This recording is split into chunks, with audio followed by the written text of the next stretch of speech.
What's up, it's Luke here, I'm back with a new video.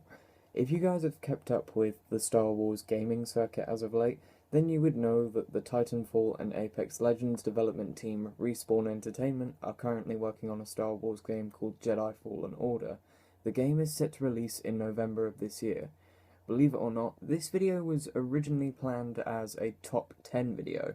I completed the script and most of the original video prior to the gameplay reveal at EA Play, which happened a couple of days ago now, but since having watched the gameplay demo thanks to YouTube, it's caused my list of desires to decrease, this being due to personal satisfaction with what was showcased in the demo. So that meant I had to recreate this video mostly from the ground up, and a link to the gameplay demo for those of you that want to watch it for yourselves will be in the description. So now here this video is in its final form. This is a list of the top 5 things I want to see in Star Wars Jedi Fallen Order. Number 5. The Trademark opening crawl. Now I know this is a very minor and to some of you probably even a duh point. However, most Star Wars games you can think of have followed in the trend of having the Trademark opening crawl. The reason for why I want this in the game, the reason for why I'm bringing this up is because both of DICE's Battlefront games don't have that. Battlefront 2015 didn't have it because, well, that game's single-player component isn't really a single-player component at all. However, Battlefront 2 2017 does have a campaign, and therefore should have featured the opening crawl at the beginning, but it didn't. No, I am not making that up. Oh, okay, there we go.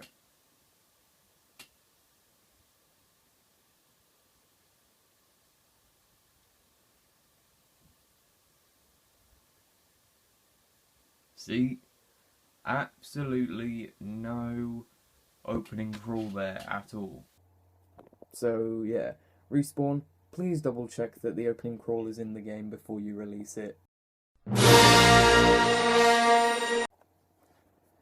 Number 4. A suitably lengthy campaign. I don't think this is too much of a surprise.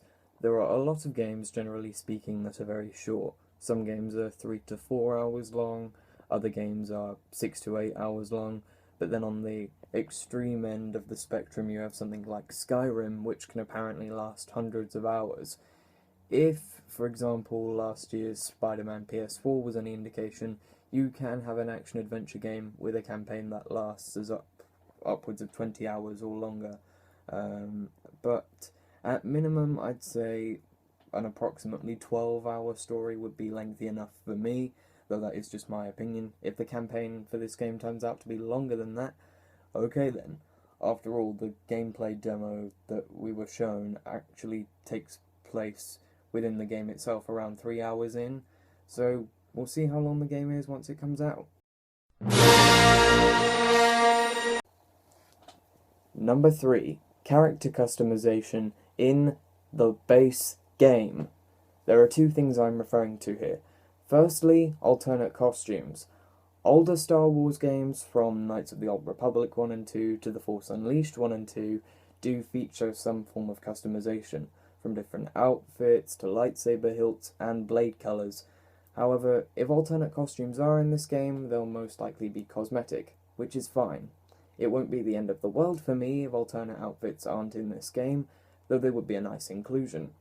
Secondly, I would like to see lightsaber customization, and I want to place particular emphasis on the latter because since the gameplay reveal, images for Jedi Fallen Order's Deluxe Edition content can now be viewed on the pre-order page of Jedi Fallen Order's official website, and there is also an IGN article that was recently published giving a complete rundown of Jedi Fallen Order's Deluxe Edition bonuses. And again, a link to that article will be in the description. And among the Deluxe Edition bonuses, if you get the Deluxe Edition of Jedi Fallen Order, are 3 lightsaber-related bonuses, one of which being to be able to change the lightsaber's blade colour to orange, and 2 hilts which are different to the lightsaber that Cal finds in the reveal trailer. The hilts exclusive to the deluxe edition are the Maigito campaign hilt and the Umbaran campaign hilt. If lightsaber customization is exclusive to the deluxe edition, that will really annoy me. Fingers crossed you get forms of customization for every player, regardless of which version of the game they bought. Respawn, EA, please, don't screw consumers over just because they kissed the standard £55 to £60 goodbye for your game instead of £60 to £70, which for anyone in, say, the US will be around $60 to $80. Please, don't screw us over.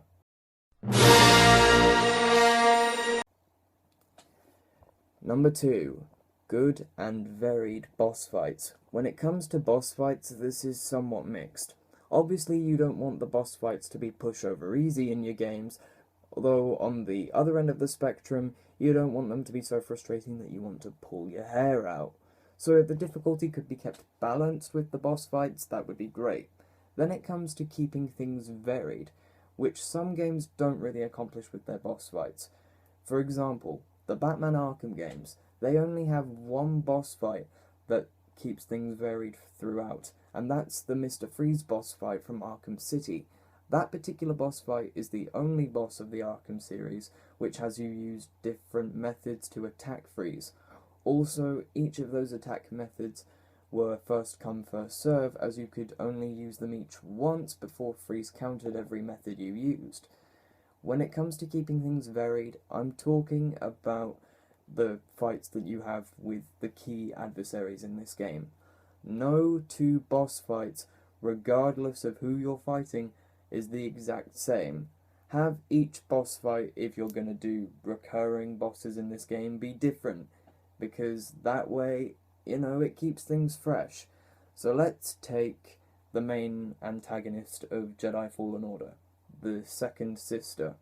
I don't want every boss fight against her, if she's going to be a recurring boss, to be block or dodge her attacks, wait for an opening, and strike her for a certain amount of times, rinse and repeat.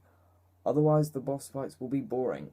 So fingers crossed the boss fights in this game are varied and have a balanced difficulty. Number 1. I would want Darth Vader to be the final boss. Do I think Darth Vader will be the final boss of Jedi Fallen Order? Well, it's 50-50.